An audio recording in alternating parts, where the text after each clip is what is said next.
ধৰ্মৰ উল্টা ফালে কি থাকে? ধৰ্মৰ উল্টা ফালে অধৰ্ম থাকে। সত্যৰ উল্টা ফালে কি থাকে? অসত্য থাকে। নীতিৰ উল্টা ফালে কি থাকে? অনীতি থাকে। আমি জীৱনত কেতিয়াও নিৰপেক্ষ হ'ব নোৱাৰো।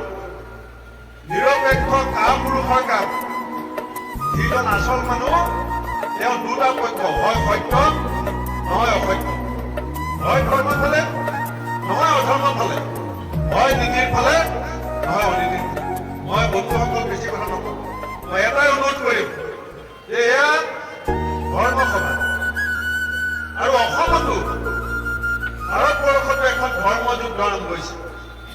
সেই ধৰ্মযুদ্ধত আমি ধৰ্মৰ ফালে থাকিম নে অধৰ্মৰ ফালে থাকিম? নীতিৰ ফালে থাকিম নে অনীতিৰ ফালে থাকিম? সত্যৰ ফালে থাকিম নে অসত্যৰ ফালে থাকিম? আমি সিদ্ধান্ত ল'ব লাগিব। আমি সিদ্ধান্ত ল'ব লাগিব। সেয়া পুৰাণেও কৈছে, সেয়া পুৰাণেও কৈছে যে আমি যোনে নীতিত থাকিম আমি মানুহৰ দায়িত্ব পালন কৰিম। মই দীঘলীয়াকৈ নকওঁ, ইয়াত মই শুনিবলৈ মন আছে, বুজিবলৈ মন আছে। মই গোটেই জীৱনত আমাৰ যিটো দেশৰ সংবিধান, আমাৰ সংবিধানো আম্বেদকাৰ ডাঙৰীয়া অকলে অকলে বনোৱা সংবিধান নহয়। পৃথিৱীৰ প্ৰায় 192খন সংবিধান অধ্যয়ন কৰি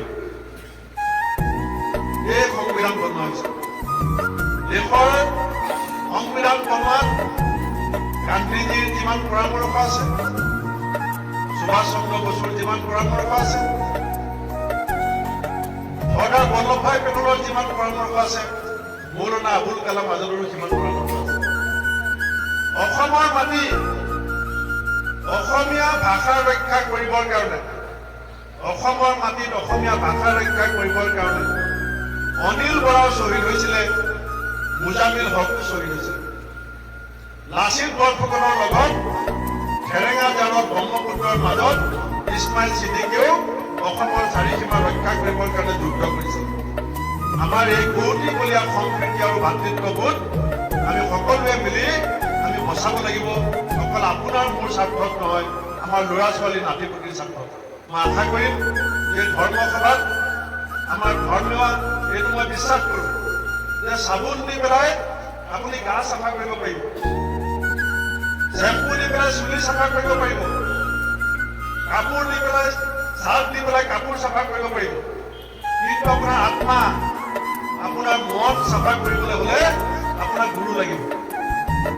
চাবোন দি আপুনি মন আত্মা চাফা কৰিব নোৱাৰে। গুৰুৰ পানীত আপুনি মন আৰু আত্মা চাফা কৰিব পাৰিব। যাৰ গুৰু নাই, যাৰ আধ্যাত্মিক গুৰু নাই, তেওঁৰ মন আৰু আত্মা কেতিয়াও চাফা হোৱাৰ সুযোগ পোৱা নাই।